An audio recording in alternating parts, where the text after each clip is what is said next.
कढ़ी चावल वाली की कहानी। एक बार की बात है, कमला ने एक छोटी बेटी को जन्म दिया।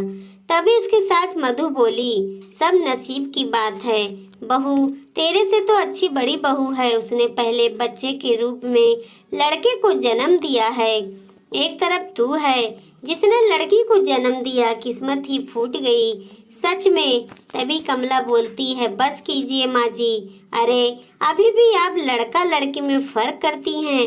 अरे आपको तो खुश होना चाहिए कि आप एक लक्ष्मी जैसी बेटी की दादी बनी, और आपको जरा भी खुशी नहीं है।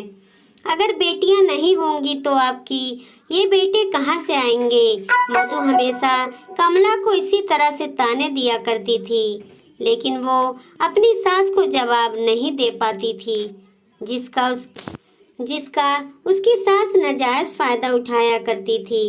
एक दिन कमला के पति की फैक्ट्री में काम करता था। एक दिन काम करते हुए अचानक ही फैक्ट्री में आग लग जाती है, और इस आग में हादसे में उसके पति की मौत हो जाती है।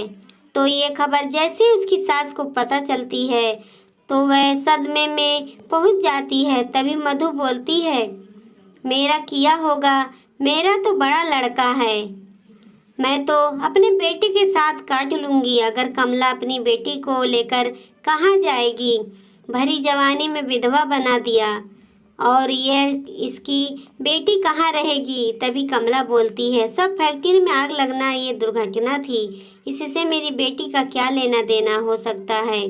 और अब मैं अपनी बेटी को लेके कहाँ जाऊंगी, मुझे यहीं रहने दीजिए सासू माँ।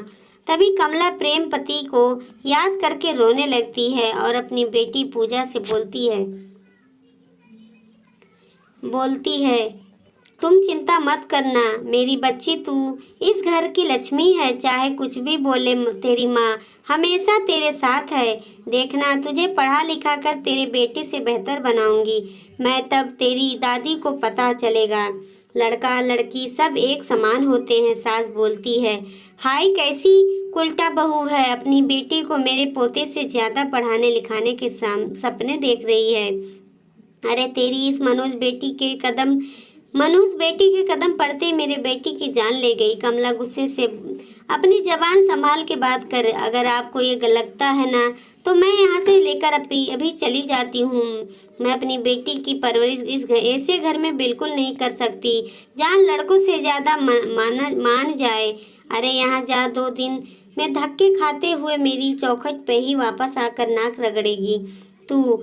और वह इस घर से चली जाती है। वो सोचती है मायके वो जा नहीं सकती, क्योंकि उसके मायके वाले तो पहले ही बहुत गरीब थे। ये सोचकर एक जान रास्ते पर वह चल पड़ती है। तभी एक लड़के से उसकी टक्कर हो जाती है, जिसका नाम गणेश था। गणेश उसका बचपन का दोस्त था। गणेश, अरे तुम यहाँ? हाँ मैं, लेकिन तुम ये सफ़ेद साड़ी और ये बच्चे को लेकर तू कहाँ भटक रही है कमला? वो जोर से रोई और रोते उसने गणेश को सारी बात बताई। कमला, तेरे लिए बहुत बुरा लगा, और आज भी लोग लड़का लड़की में फ़र्क करते हैं, ये जान के मुझे बहुत गुस्सा आता है। रुक, आज भी तू मेरे साथ घर चल, वहाँ कुछ सोचते हैं। दोनों घर जाते हैं। घर जाकर दोनों काम के बारे में सोचने लगते हैं। तभी गणेश बोलता है, कमला तू कढ़ी चावल बहुत बनाती थी स्कूल में, क्यों ना कढ़ी चावल की दुकान खोले। कमला बोलती है, पर मेरे पास पैसे नहीं है। गणेश कहता है, पैसे मैं दूंगा, फिर जब तेरा काम अच्छा चल जाएगा तो लौटा देना। ठीक है, कमला बोलती है, तेरा बहुत बहुत धन्यवाद, तूने आज मुझे रास्ता दिखाया है। अगले दिन कमला सामान लाकर कढ़ी चावल बेचती है। उसके कढ़ी चावल सब लोग को धीरे पसंद आने लगता है। लोग उसके कढ़ी चावल की तारीफ किए बिना वहाँ से नहीं जाते थे।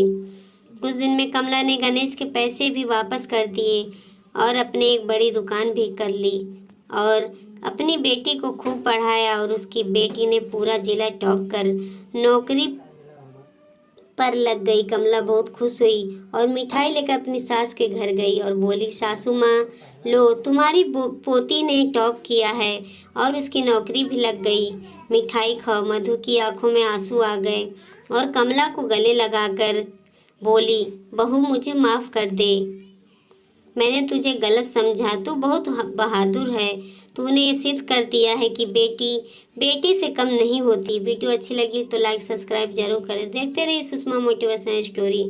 धन्यवाद। कमेंट में ज़रूर बताएं कैसा लगा।